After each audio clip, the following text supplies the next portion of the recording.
Hola, bueno, vamos a continuar con la última parte, la tercera parte del tema de la terapéutica razonada. Recordarles que habíamos en la primera parte hablado de algunos conceptos generales de lo que se refiere a lo que es uso racional de medicamentos, los pilares fundamentales del uso racional de medicamentos, como la efectividad, la seguridad, la conveniencia y el costo, ¿ok? Vimos lo que significa la prescripción, por supuesto, todo ese proceso de inteligencia clínica, ¿ok? Un proceso sistematizado donde debemos llegar a buen puerto siempre pensando siempre en el paciente. En la segunda parte estuvimos evaluando los pasos, ¿ok? Todo el proceso de la prescripción razonada, utilizando como fuente base la guía de prescripción razonada de la Organización Mundial de la Salud con sus 9 pasos, ¿ok?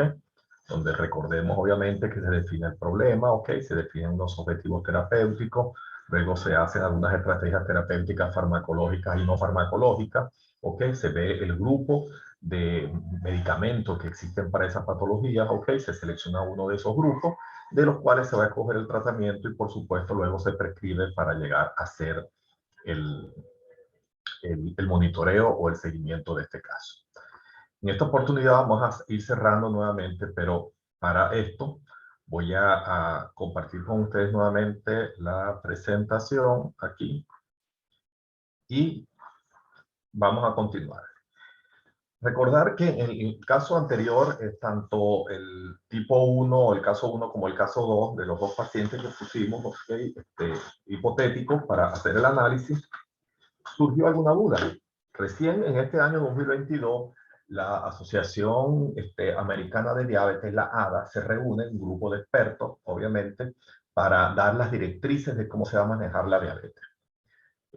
Bueno, no todo el mundo participa en eso y por supuesto luego de esas indicaciones, esas recomendaciones que se realizan, se empieza a hacer la publicidad y a los prescriptores, en este caso a los médicos, se les informa de algunas directrices para que cambien su prescripción de acuerdo a lo que ha dicho este grupo de expertos.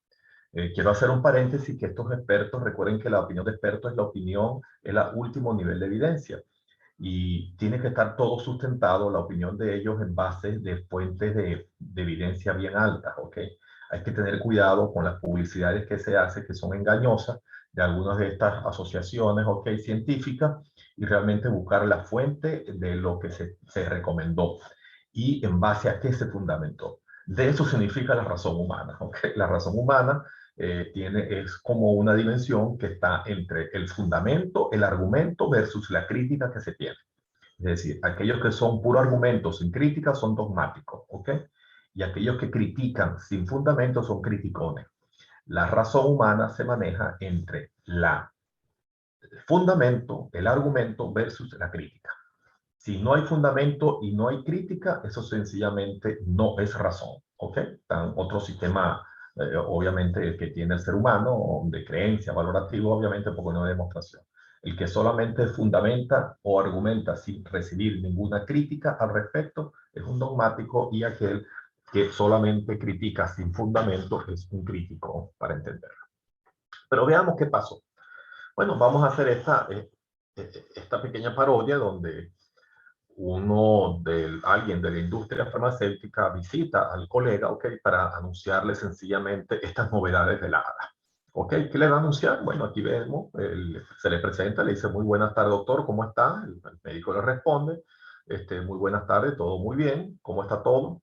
Dice: muy bien, yo sé que usted está muy ocupado, pero me gustaría que lo actualizara, ¿no? Me imagino que ya conoce lo último de la ADA 2022, sobre el Vildaglip, que es un tratamiento nuevo, ¿okay? Para la diabetes mellitus. Y entonces dice: ah, sí, lo he escuchado, pero ya he tenido la oportunidad de indicarlo. Le dice: aún no. Ok. Bueno, yo lo invito a que lo use, porque aquí le traigo todo este material sobre el manejo actual de la diabetes mellitus, ¿ok?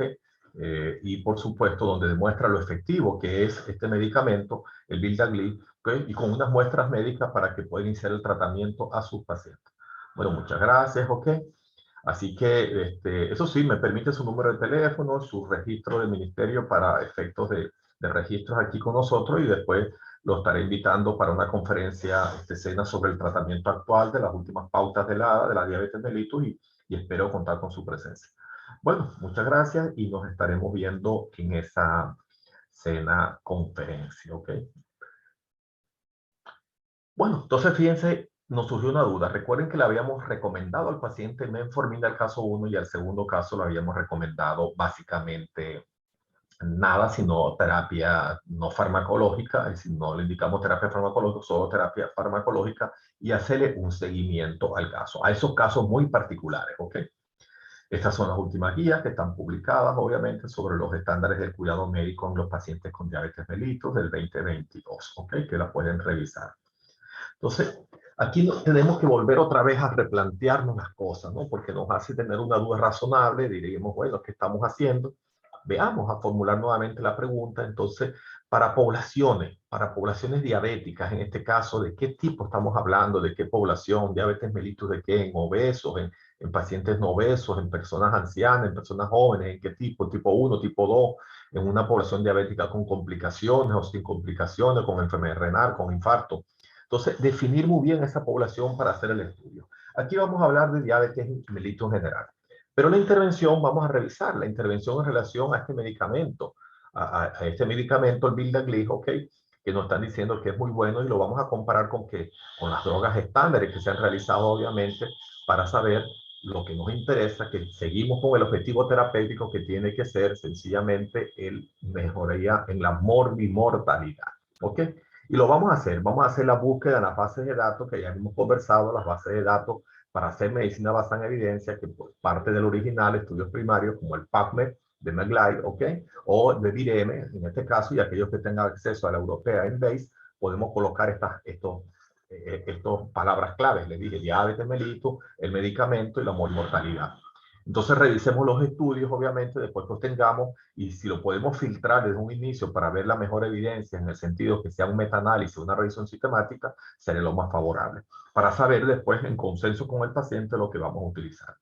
Entonces, recordar dónde vamos a estarlo buscando.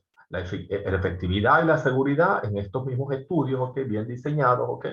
Este, por supuesto, si hay una revisión sistemática, un metaanálisis sería mejor. A veces no hay, tenemos que estar bajando de niveles, ¿ok?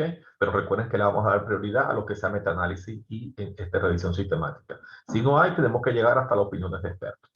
Por supuesto, la seguridad con todos los boletines que vayan anunciándose, sobre todo aquellos de farmacovigilancia o boletines independientes, y si a veces no está en un boletín, lo que dicen algunos estudios observacionales. La conveniencia, la disponibilidad, por supuesto, ok, las características, las pautas de dosificación, duración del tratamiento, o contraindicaciones o interacciones que puedan haber, y por supuesto los estudios de costo-efectividad o de costo directo, como podemos tenerlo directamente de la farmacia. Entonces revisamos, recordar ya que vamos a buscar básicamente metaanálisis. Si no conseguimos, bueno, vamos bajando hasta llegar al reporte de caso, la opinión de alguien que haya utilizado el medicamento. Ahora, si alguien utilizó el medicamento y le fue muy bien y el metaanálisis lo corrobora, no hay problema. El problema está cuando a alguien le fue muy bien y el metaanálisis dice que no hay pruebas suficientes, no hay evidencia, o sencillamente dice que está contraindicado, ¿ok? Porque la medicina basada en evidencia, más que decirnos lo que vamos a indicar, lo que nos ayuda a decir lo que no vamos a indicar. Es decir, aquello que la evidencia demostró que hace daño no se puede usar. Pero si la evidencia actualmente no ha demostrado, porque no hay prueba suficiente para indicarse, se puede indicar en consenso con el paciente, ¿ok? Conociendo obviamente que los riesgos de esta o la efectividad todavía está bajo incertidumbre, ¿ok? Una incertidumbre muy alta me refiero específicamente. Entonces, la medicina basada en evidencia sirve cuando nos dice que algo hace daño. Si algo hace daño, no se indica. Pero si la medicina basada en evidencia, en su valoración, considera de que no hay evidencia suficiente, eso se puede indicar, aunque no esté establecido, sencillamente siempre y cuando esté consensuado y consigamos las otras variables, ¿ok? Entonces hacemos la revisión, ¿ok? Yo me voy a empezar a hacer la revisión. Esta vez lo voy a hacer de abajo hacia arriba. Lo voy a meter en Google, ¿ok? Pues obviamente la costumbre que tienen muchos, obviamente, de hacerlo. Claro, yo habitualmente lo hago desde PubMed, me voy a Vireno o que me voy en Base, porque a veces Cochrane obviamente está un poco desactualizado porque no ha hecho ese estudio todavía y prefiero como que conseguirlo directamente en PubMed o uno mismo puede hacer la revisión sistemática si conoce la metodología para llevarla a cabo, ¿ok? Entonces, bueno, la efectividad que vamos a comparar de la vildagliptina, okay, comparado con otros medicamentos en pacientes diabéticos. Ya le dije, ojalá pudiéramos ser bien específicos para hacerlo y poder reflexionar sobre esta invitación que nos estaban haciendo a utilizar este medicamento. ¿Ok? Entonces, veamos el Vademecum. El Vademecum lo tiene sencillamente en el país, ¿ok? Disponible. Habla de su mecanismo de acción, obviamente, ¿ok? Y también nos está hablando, en este caso, para la indicación, ya sabe, como monoterapia o asociado a metformina. No nos da mayor información, recuerde que es el Vademecum, ¿ok? En relación a la efectividad, en relación a la mortalidad, en relación a la disminución de la hemoglobina glicosilada, no nos da más allá de esta información porque sencillamente es un formulario netamente comercial, ¿ok? Me meto en Google, fíjense, y en Google coloqué la palabra vildagliptina y diabetes mellitus, ok, y me aparecen 101.000 resultados. Fíjense, en efecto de 0,44 segundos. Yo quisiera saber quién se va a leer los 101.000 resultados, ok.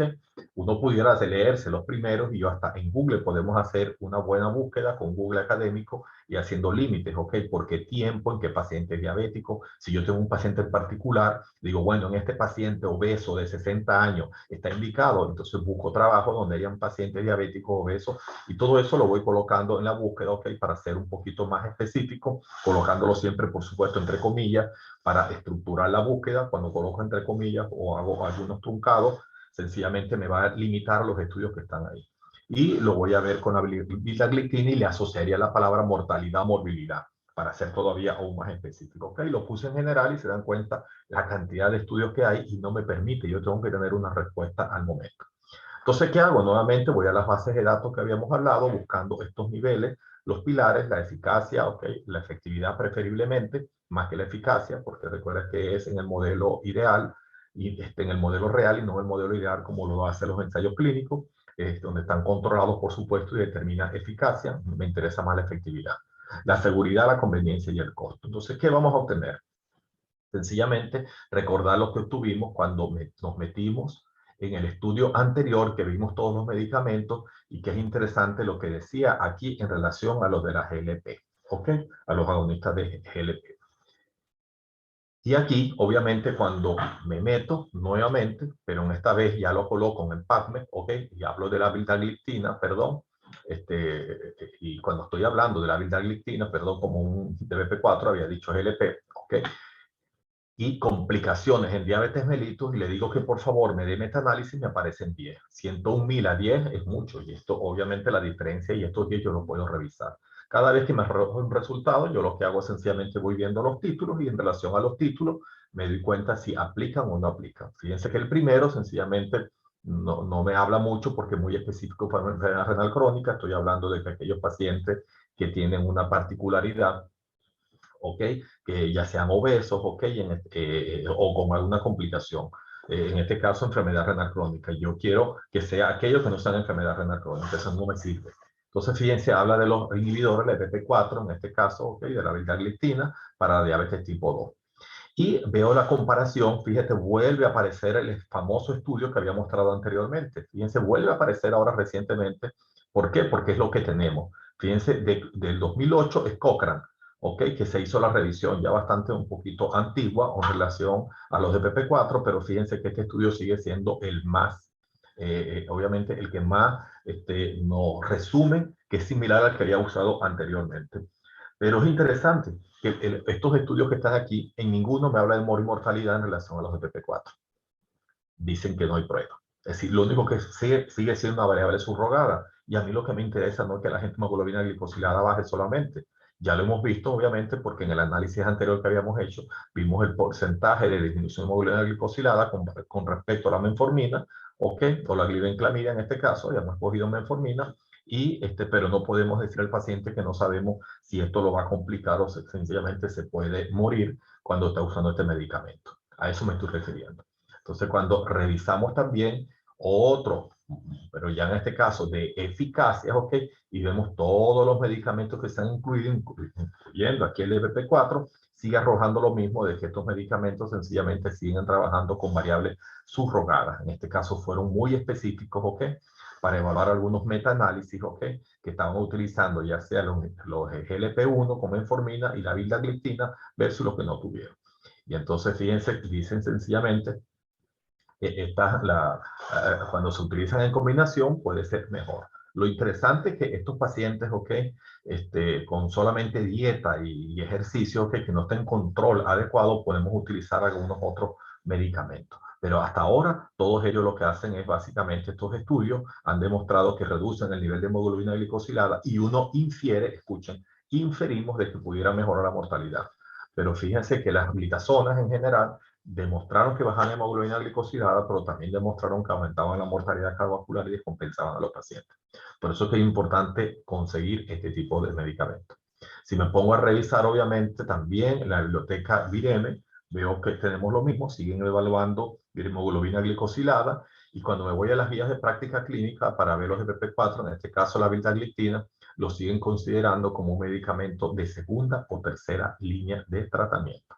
Si bien tienen sus indicaciones precisas, ok, para algunos pacientes con algunas particularidades de características, obviamente, con algunas complicaciones asociadas o que no hayan tolerado los medicamentos de primer orden como la metformina, yo lo pudiera utilizar, ok, en este caso, y puede ser hasta preferible que otros más, ok, pero no sigue siendo en primera opción, ok.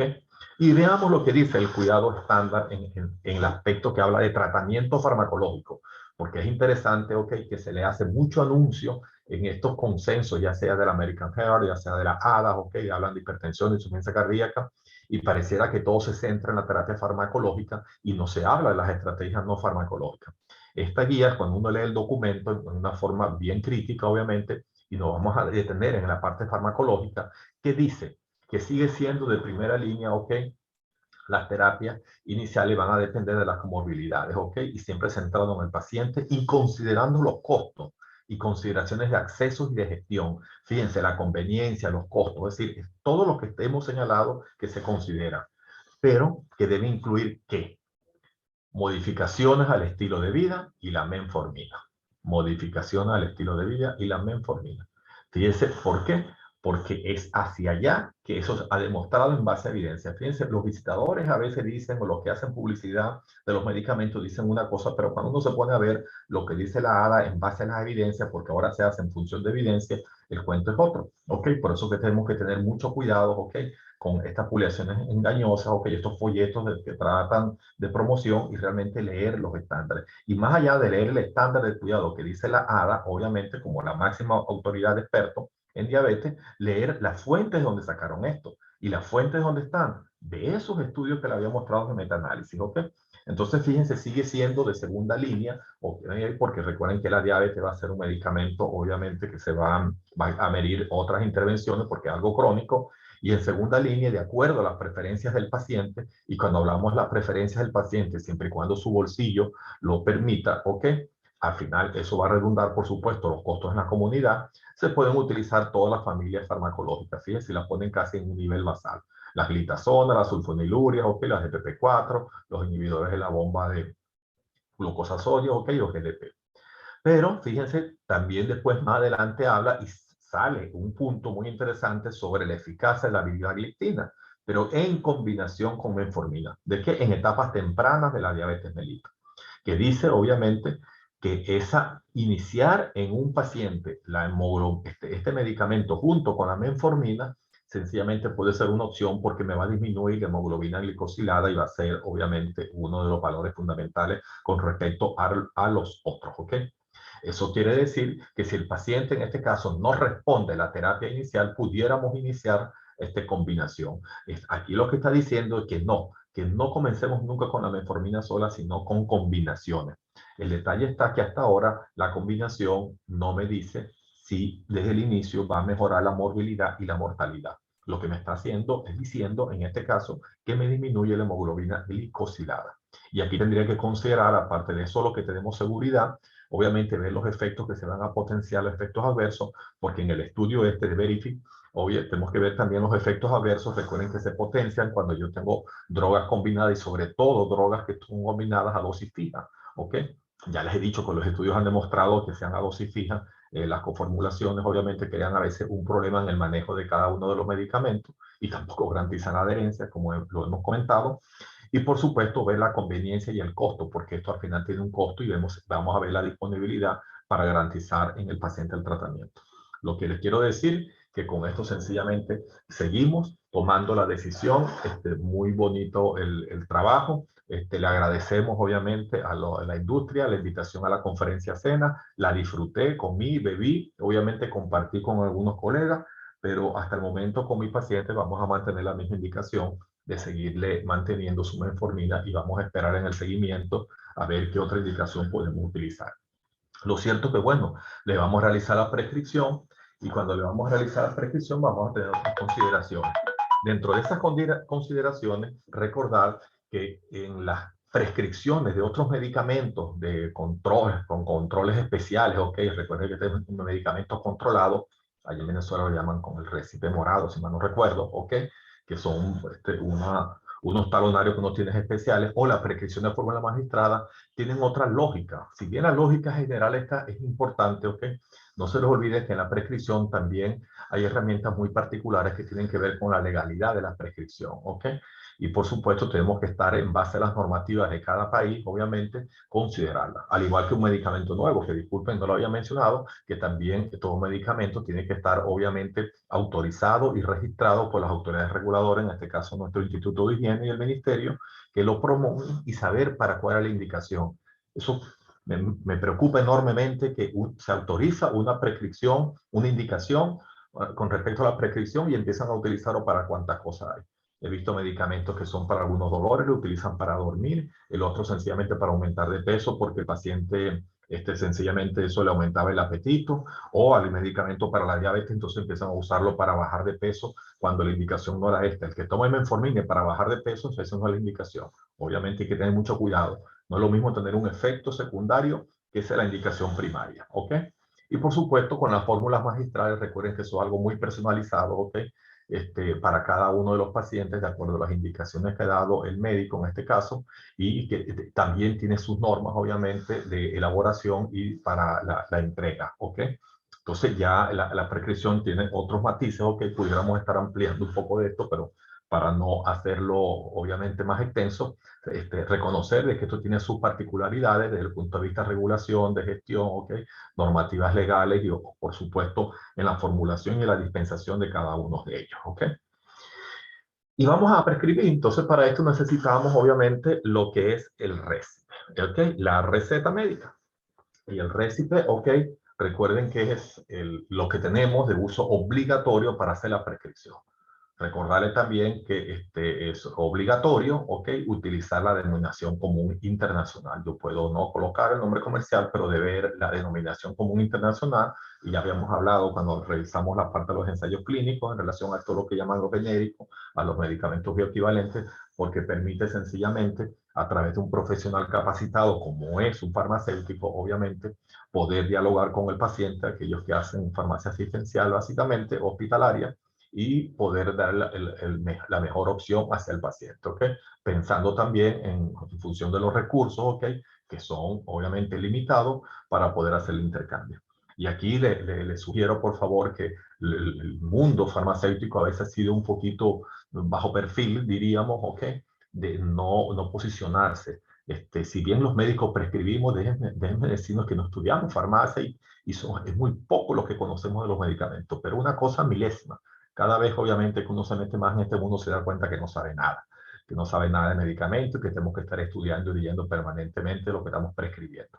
Yo prefiero quedarme con una lista que lo puedo contar con mis dedos de medicamentos, que lo prescribo siempre y alguien me dirá, siempre prescribe lo mismo porque es el que me conozco y el que me puedo defender.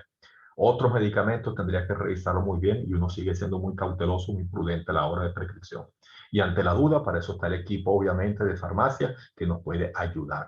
Ojalá pudiéramos tener ese farmacéutico un poco más proactivo, obviamente, con que pudiéramos compartir el momento de prescribir para hablar de las interacciones. Yo tuve una experiencia muy hermosa y en el clínico universitario donde funciona la farmacia hospitalaria y las unidades que tenemos de farmacia en cada uno de los pisos de los servicios, en este caso medicina interna, donde estaba mi área, y a quien recuerdo con mucho cariño que siempre trabajó, donde hablamos y discutíamos obviamente las indicaciones que estábamos realizando porque nos ayudaba mucho en todo lo que era el proceso de prescripción y nos hacía advertencias en relación a esto, ¿ok? Y así que siempre es buena herramienta, pero tenemos que tratar de posicionarnos, obviamente, seguir adelante en todo esto porque todo es para el beneficio y el bien del paciente. Y volviendo con el récipe, ya sabemos que es un documento obviamente médico legal, ¿ok? Y ahí tienen que estar las instrucciones bien precisas, obviamente, para el dispensador sobre los principios activos, la forma farmacéutica y la concentración necesaria para tratar, entre comillas, lo que no es la consulta del paciente. Debe ser bien elaborado, ¿eh? Y tener el contenido del récipe. Esos son detalles porque recuerden que nosotros lo hacemos por imitación y a veces nadie nos explica un momento cómo va a ser el récipe. Bueno, al menos yo aquí me he dado la tarea que los estudiantes de medicina que tengo de escuela, obviamente le estamos enseñando sobre esto del contenido de las recetas, ¿ok? Deben haber datos bien claros, ¿ok? Del paciente con el nombre genérico, obviamente la denominación común internacional, la concentración, la forma farmacéutica, ¿ok? Y datos que nos puedan identificar a nosotros, ¿ok? Eso es lamentable la cantidad, obviamente, de errores que se cometen en esto. Al menos, bueno, aquí en Venezuela tuve la oportunidad donde trabajé en un momento que todo estaba automatizado y eso facilitó y disminuyó algunos errores, obviamente, en la prescripción. Y después volvimos a la última parte, ya prácticamente lo hacemos en servilletas, ¿ok? Pero después ya aquí, obviamente, donde trabajo también, lo tenemos automatizado. Y hay cosas que vienen ya por defecto, pues ya transcrito el nombre, en este caso, de los colegas, está bien identificado con su registro, obviamente con su identificación, su código, su registro de los colegios médicos, qué especialidad y cómo se puede contactar. Y como le digo, el nombre de la denominación común internacional con su forma farmacéutica, la concentración, con una firma y un timbre, un sello, obviamente, y sobre todo el nombre del paciente con su identificación, ¿ok? Y por supuesto las indicaciones que sean en forma clara y precisa, ¿ok? De la unidad posológica que va a seguir. Tratar de evitar abreviaturas. Imagínense, escriben AZT. AZT puede ser desde un retroviral hasta citromicina, ¿ok? Alguna advertencia especial que puede ser con la comida o fuera de las comidas, ¿ok? Que si es en la mañana o que si es en la noche, ¿ok? Que esté fuera de algún medicamento que esté tomando para que el paciente, por supuesto, lo entienda. Y más allá, obviamente, de entregar solamente la receta, conversarlo con el paciente y tener la particularidad siempre de permitirse escucharlo a ver si él entendió a uno. Después que uno le entrega la receta, le hace las indicaciones, le dice, ¿me puede repetir, por favor, cómo se lo va a tomar? Y vamos a tener ahí sorpresas. Es decir, no han entendido a veces sencillamente lo que le hemos explicado y tenemos que volver a detenernos porque esto tiene sus implicancias y, como les he dicho, unas consecuencias no solamente médicas, sino sociales y económicas, ¿ok? Hacia los pacientes. Yo estoy lleno de anécdotas porque todavía esto es un proceso que estamos obviamente en mejoría y todavía a veces a uno se le pasan muchas cosas por alto y sencillamente con mucha humildad hay que aceptarlo para ir corrigiendo este proceso. ¿Ok? Y por último, después que hemos realizado la prescripción con la receta, vamos a hacer el monitoreo. Y el monitoreo es preguntar, veamos, ¿la enfermedad o el síntoma se alivió? Ok, entonces ya yo paro el tratamiento de acuerdo a lo que está estudiado y estandarizado, si fueron por 3 días, 5 días, 7 días, 10 días, o la semana o el mes que duró el tratamiento. Podemos también tener una opción. Bueno, sí, sí, se ha mejorado, pero todavía no ha terminado. Entonces uno revisa, ¿ha tenido algún efecto indeseado grave? Por eso es importante el seguimiento con el paciente, aunque sea un seguimiento en una consulta presencial y en este momento que la hacemos telemática por las teleconsultas, una llamada de teléfono, un WhatsApp, ¿ok? Para ver cómo va, si tiene algún efecto o no que nosotros podamos orientar. Si no hay nada, puede ser continuado hasta que termine. Sí hay, y el efecto obviamente es un efecto que no se puede permitir porque hay cosas que van a tener efectos que son leves, okay, que van a ser autolimitados y pasajeros. Si eso no es así, sencillamente tenemos que reconsiderar la dosis del fármaco. Y si vemos que el problema, que el objetivo terapéutico no se ha logrado o no se ha aliviado, sencillamente tenemos que volver a pasar por todos los pasos. Veamos si estamos trabajando primero con un problema correcto, un diagnóstico correcto, si el objetivo que hemos trazado realmente es alcanzable o no es alcanzable en lo que estamos realizando, ¿ok? Si era el medicamento, en este caso, el medicamento P, así como lo llama la guía, es adecuado para el paciente, ¿ok? Y si fue correctamente prescrito, porque puedo haber conseguido que la metformina era adecuada, pero le dije que se tomara los 1000 gramos cada 3 veces al día y sencillamente no le puse ninguna advertencia con las comidas, ¿ok? O sencillamente le dije siempre que tuviera el estómago vacío. Entonces, estas son consideraciones, obviamente, que hay que tener cuidado o que hizo alguna interacción con el otro medicamento.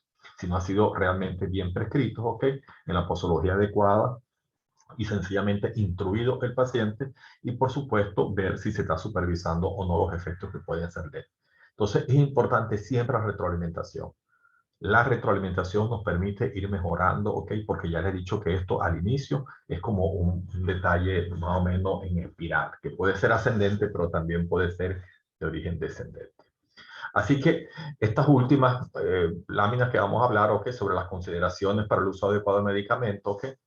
Sencillamente, lo importante para una terapéutica razonada es que siempre el medicamento que se va a emplear debe tener autorización con indicación para la patología. Ya les hemos dicho que hemos considerado sencillamente esto, que se utilizan, se prescriben medicamentos que la indicación no es la correcta, ¿ok? Cuando uno autoriza, en la autoridad reguladora vemos y se dan autorizaciones de medicamentos para una indicación precisa. Empiezan después a utilizarlo para otras cosas y hay que ser cuidadoso con eso. Yo recién me conseguí aquí con un medicamento para los niños y querían incluirlo en el comité, y cuando reviso la indicación yo digo, vamos a ver por qué está aprobado, qué dice la autoridad reguladora. Mire, se utiliza en pacientes adultos y jóvenes. Pero bueno, ¿y cómo lo están utilizando en niños? ¿Dónde está el estudio? Y lo pedí y todavía lo estoy esperando. Le dije, en niños no van a utilizar esto, que esto es un laxante, que es suave, que no hace nada. Esa es su experiencia. ¿Dónde está el estudio que me sistematice que eso no es así? ¿Ok? Porque si vamos a ver, y aquí me voy a los ensayos preclínicos, los estudios de fase 1 iniciales, donde sí había absorción por parte del ser humano, obviamente, de este medicamento, y no era una cosa tan inofensiva como estaban pensando. Pero en la práctica habitual, prácticamente todos prescriben esos laxantes en los niños, obviamente que hay que tener mucho cuidado. Por supuesto, el fármaco definitivamente es necesario para manejar el problema y no solamente se requiere una terapia no farmacológica, ¿ok? Y si vamos a alcanzar unos solos objetivos que hemos tratado. Esto es idóneo para las características del paciente. Tenemos que considerar siempre, es decir, hay que ver, obviamente, cada paciente es particular, ¿ok? Habrán miles y miles de grupos y todo, por eso tenemos que considerar, porque un paciente, obviamente, y ni se diga de la genética, habíamos hablado de la farmacogenética, pero a veces el comportamiento farmacocinético del paciente, obviamente de acuerdo a lo que hemos aprendido de la farmacogenética, la forma como lo metaboliza, como elimina, va a ser diferente en un caso o en el otro, y en el mismo paciente de acuerdo al estado que puede estar realizado, ¿ok? También la forma, por supuesto, y las pautas de administración, como se está realizando, ¿ok? Entonces, estas son generalidades de las cosas que hemos comentado anteriormente. La misma prescripción, si está clara, si están todos los componentes, obviamente para evitar errores de interpretación, como le decía yo, lo que son las siglas que podemos utilizando para que lo entienda el de farmacia, la enfermería, obviamente, así que tiene que una letra legible y lo mejor es que esto esté automatizado, ¿ok? Y por supuesto, darle toda la información necesaria al paciente. Siempre tenemos que involucrarlo en este tema, ¿ok? Si bien nosotros tenemos mucha información, una relación asimétrica, tenemos que tratar de poner un poco más simétrica, obviamente, y horizontalizar la relación. Y por supuesto, hablarle de las cosas más frecuentes y a las que tienen que estar atentos para que cualquier cosa nos notifique de algún efecto que vaya a tener. La gente tiene derecho a estar informada sobre todo porque la información es lo que nos garantiza la adherencia o no al tratamiento y sobre todo hablar de las expectativas y las ideas que tiene el paciente en relación a la enfermedad y a lo que le estamos recomendando, ¿ok? Y por supuesto, los controles de seguimiento siempre han de ser programados, ¿ok? A veces no esperemos que el paciente nos llame, sino que también nosotros somos responsables y tenemos que estar llamando a ver cómo sigue el paciente, ¿ok? En esa posición muy de autonomía, a ultranza, donde, bueno, si tiene algo que me llame. No, no, a veces tenemos que hacerlo nosotros también y dar el paso, ¿ok? Esto no es una cosa de que aquí yo soy el que más sabe, el que manda, y sencillamente si él tiene algo me va a avisar. Eso no es lo adecuado, ¿ok? Nosotros a veces sabemos que hay cosas que tenemos que estar llamando a nuestros pacientes para hacerle el seguimiento, ¿ok? Y tener accesibilidad, por supuesto. Ya les digo ahorita por los grupos de WhatsApp o Telegram, si lo quieren utilizar dependiendo de la vía, ¿ok? Y por supuesto, a través de la teleconsulta, ya sea con videoconferencia o sin videoconferencia. Eso establece una buena relación, por supuesto, permite llevar a cabo y acompañar al paciente, mejor adherencia, por supuesto, ir haciendo los ajustes que se requieren en el momento que sea adecuado. Hay prácticas muy incorrectas en la prescripción que hemos visto que, bueno, para situaciones clínicas que no se requieren, para infecciones virales o cuestiones que son autolimitadas, obviamente no se deben utilizar, ¿ok? El no utilizar las medidas no farmacológicas, estar dando recetas en blanco, sustituir firmas del prescriptor por un facsímil, eso es grave, ¿ok? No tienen idea, donde yo trabajaba, cómo se robaban hasta los sellos, los timbres de algunos colegas, obviamente, para estar haciendo sustituciones, ¿ok? Y aquellos medicamentos es por si acaso, ¿ok? Y menos recetas por complacencias o de pasillos, ¿no? Ya recuerden que tenemos que considerar también todo el fundamento legal y normativo que puede existir o no al momento, ¿ok? Y menos estar haciendo una elección obviamente no adecuada por un proceso que no ha sido sistematizado para el problema diagnóstico, ¿ok? O pensar de que mientras más medicamentos dé, obviamente voy a mejorar al paciente, ¿ok? O que le dé una dosis que no, o una vía de administración que no es adecuada. Yo he visto gente sencillamente tomando penicilina procaínica vía oral, ¿ok? Porque no se la quiere inyectar, por dar un ejemplo, ¿ok? O sencillamente considerar que con una dosis es suficiente, o darle más días porque eso ya va a ser mejor, ¿ok? Recuerden que hay un efecto post, bueno, los antibióticos, hay un efecto post-antibiótico que tenemos que considerar y por eso debemos revisar, ¿ok? Y ya le digo, insisto, en la información que debemos utilizar con el paciente y hablar sobre todo no solamente de lo que se refiere a la eficacia y a la seguridad, sino a la conveniencia y a los costos que están asociados. El dinero, que pueda tener mucho dinero para, como dicen ellos, recéteme el mejor medicamento aunque me cueste mucho. No, vamos a dar el medicamento que usted necesita, no es más costoso. Ese dinero lo puede invertir en otras cosas. Y siempre es importante eso. Tener esa creencia errónea que todavía sigue en el imaginario colectivo de que los medicamentos genéricos son de calidad inferior, obviamente, y eso hay que revisarlo con detalle cada uno de los medicamentos.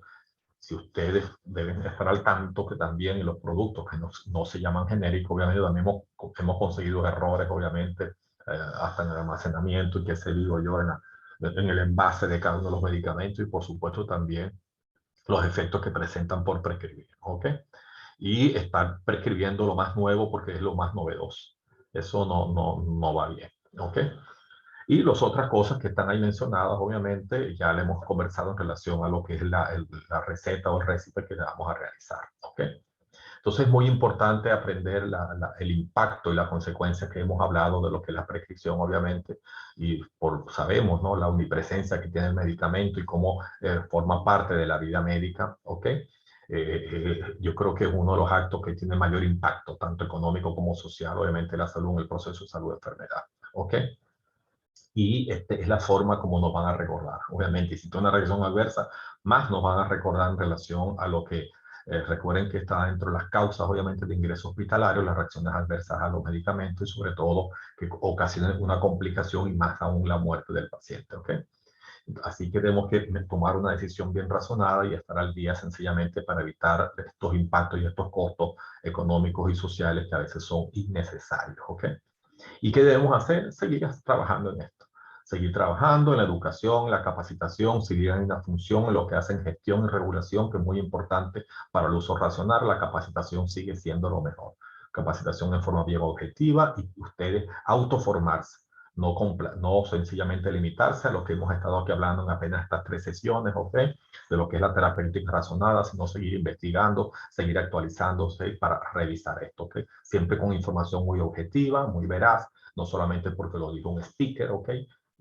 Cualquiera de nosotros que puede estar hablando, que podamos tener alguna experiencia con esto, hay que tener el fundamento y revisar la fuente original de lo que está diciendo, ¿ok? Darle su nivel y obviamente, y ser muy respetuoso con la publicidad y la promoción de los medicamentos, ese es su trabajo de la industria farmacéutica, ¿ok? Y sobre todo tener algunas guías independientes, algunos protocolos, ¿ok? Para hacer eso. Lo más importante también promover y poner en marcha el funcionamiento de los comités de farmacia y terapéutica en todos los establecimientos de salud y en la red asistencial. Eso sería lo ideal en cada uno de nuestros establecimientos. Por muy chico que sea, debería haber un comité de farmacia y sencillamente estar atento a esto para estar vigilando esto y por supuesto difundir lo que son todas las normas legales referentes a la prescripción y por último no solamente hacer la parte asistencial de regulación sino también investigar. La investigación mejora el conocimiento científico y hay unos estudios que son bastante fáciles de realizar a los cuales los invito, ¿okay?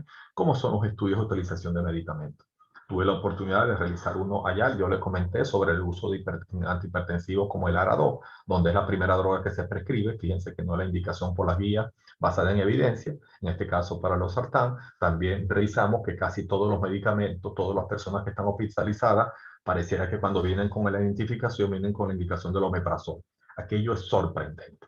Tanto en ambulatorio como hospitalización, fíjense, un mal uso y un sobreuso de los inhibidores de la bomba, sencillamente, cuando tienen sus indicaciones muy precisas. Pero consideran de que todo paciente que ya tome 2 medicamentos, como que de entrada tiene que tener un omeprazol, cosa que está fuera de las guías y de lo que se ha realizado, ¿ok? Y podemos obtener, obviamente, a través de estos estudios, algunas intervenciones que son favorables. Recordar que esto es lo que hemos hablado hasta ahora, la prescripción y la terapéutica racional, basada, obviamente razonada, es apenas uno de las aristas, obviamente, en todo lo que tenga que ver con la cadena del medicamento y que todos estos detalles que hemos visto, tanto el registro, la comercialización, la dispensación, tienen que ver con una racionalidad del uso del medicamento. Al final nosotros tenemos que tomar decisiones, obviamente, como seres humanos que somos, ¿ok? Dicen que somos animales racionales, yo creo que somos animales que decidimos, ¿ok? Y en esa decisión siempre debería haber libertad, que no nos estén manipulando ni coaccionando, ¿ok? Y esa decisión de libertad tiene que ser coherente con nuestros sistemas de valores, ¿ok? Y creencias. Y por supuesto tiene que tener una base técnica, en este caso para el uso de los medicamentos, la prescripción, en base a la efectividad, la seguridad, la conveniencia y el costo que tiene. Y es importante mantener un diálogo, ¿ok? Un diálogo, un encuentro con las personas, con los pacientes. No es que yo voy a imponer mi verdad técnica, no puedo ser un tecnócrata a decir que esto es lo que es efectivo, esto es lo que es evidente y chao. No, aquí no se discute, no se habla. Siempre, todo es conversable, todo se debe dialogar, ¿ok? No imponerse uno sobre el otro, sino sencillamente horizontalizar la relación, porque esto nos va a permitir sencillamente un encuentro humano y por supuesto que tiene beneficio a las comunidades y por supuesto llega a ser más sustentable.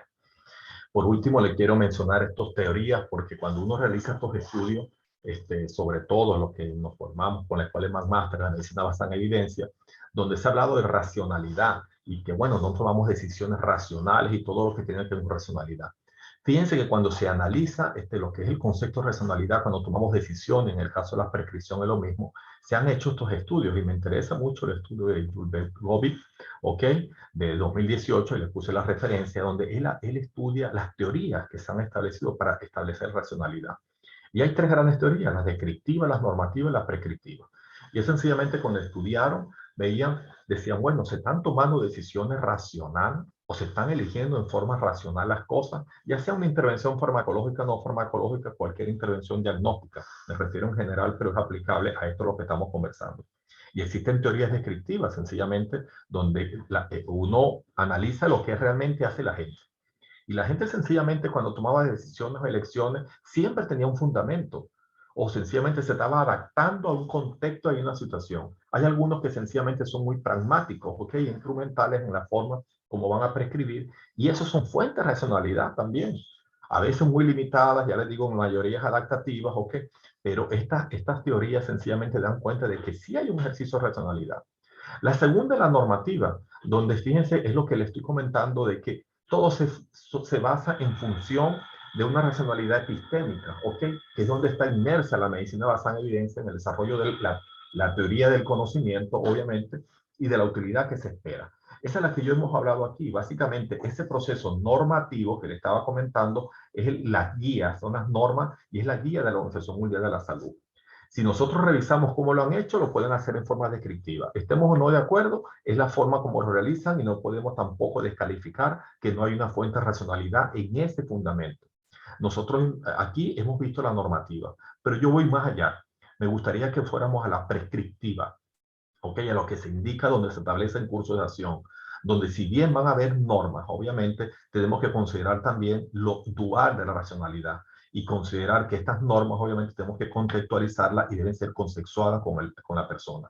Es como establecer la mente vieja que llaman la mente nueva, ¿ok? Es establecer lo que dice la razón, pero también lo que dice la no razón o la emoción, por supuesto, y tratar de ver que todo es mejorable. Es como la corriente de mellorismo, ¿no? Donde las cosas sencillamente, el mundo es perfeccionista, es decir, el mundo se puede perfeccionar. Eso es lo que dice el mellorismo, por supuesto, y ir hacia una meta-racionalidad, donde no solamente sea la normativa y la epistémica, ok, que es un lenguaje a veces muy técnico y el paciente no lo entiende y uno le dice, yo le voy a dar a usted porque esto es la mejor evidencia y me sabe un bledo lo que usted crea o lo que le parezca. Esa no es la forma de poder llegar, ¿ok?